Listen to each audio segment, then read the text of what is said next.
बोलना है और करना दोनों में अंतर होता है। तो आज करके दिखाते ना। आज अंतिम दिन सत्र का था। क्या लालू यादव ने दिया था, क्या तेजस्वी यादव ने दिया था? इसीलिए आप शराबबंदी पर सवाल खड़ा करते हैं। क्या बेटियों का सुहाग उजाड़ने का राजनीतिक ठेका ले रखा है? जेल जाने से डर गए।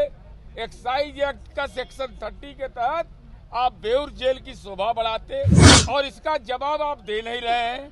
मुद्दे को भटका रहे हैं।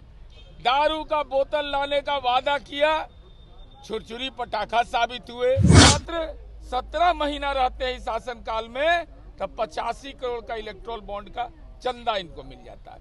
वो भी शराब की कंपनियों से आपने क्यों लिया? शराब की कंपनी है 2023-24 में मात्र 13 करोड़ 87 लाख उसकी पूंजी है और 35 करोड़ का चुनावी चंदा देता है।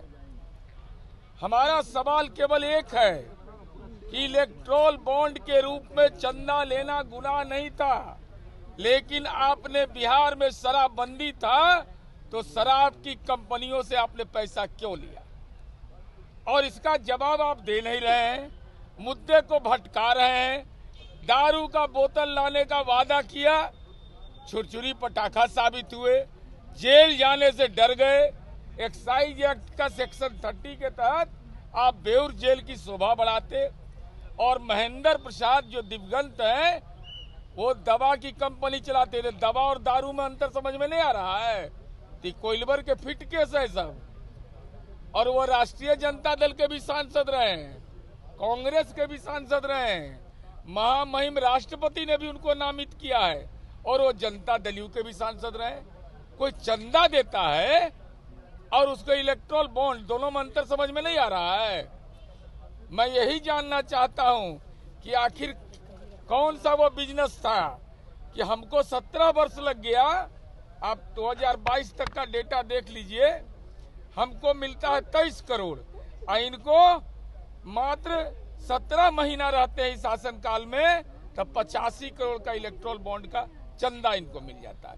वो भी शराब की कंपनियों से आपने क्यों लिया? क्या बेटियों का सुहाग उजाड़ने का राजनीतिक ठेका ले रखा है? या शराब कंपनियों से पैसा लेने की अनुमति क्या लालू यादव ने दिया था, क्या तेजस्वी यादव ने दिया था? इसीलिए आप शराबबंदी पर सवाल खड़ा करते हैं। एक सवाल है, उन्होंने कहा है कि दारू का बोतल लाएंगे अगर आप लोग, प्रशासन वाले जो तैनात है उनका नौकरी खतरे में पड़ जाएगी। अच्छा, भाग गए। अरे हिम्मत है तो कलेजा में बोलते ना कि हम दारू का बोतल लाएंगे। वो तो तब बोले जब हमने कहा कि एक्साइज एक्ट का सेक्शन 30 जिसमें 5 वर्ष से 10 वर्ष का कारावास है, तो कलेजा में दम नहीं हुआ शराब का बोतल लाने का। 200 ट्रक शराब आ जाएगा, 200 ट्रक आया हुआ है। अरे तो आज एकादशी दिन असत्य बोल रहे थे। कम से कम एकादशी दिन तो सही बोलते। बोलना है और करना दोनों में अंतर होता है। तो आज करके दिखाते ना। आज अंतिम दिन सत्र का था तो आज आपने करके दिखाया नहीं, तो अपने वादे से मुकर जाते हैं। आप अपने मुद्दे पर कायम नहीं रहते हैं। इसलिए मान्यवर चरवाहा विद्यालय के राजनीतिक ट्रेनिंग में आप अपनी जिम्मेवारी कबूल कर लीजिए। अब महुआ बाग में और कौटिल्य नगर में घर बनवाइए। कहाँ पे लालू जी के और तेजस्वी यादव के पाप पे शामिल हो रहे हैं। सवाल शराब में तो बीजेपी उठा रही है, आरएलएम उठा रही है, तो अरे भाई आप पहले मुद्दे पर आइए। अरे इस संबंध में माननीय विजय चौधरी जी ने स्पष्ट कह दिया, शराबबंदी कानून की व्याख्या भी कर दी।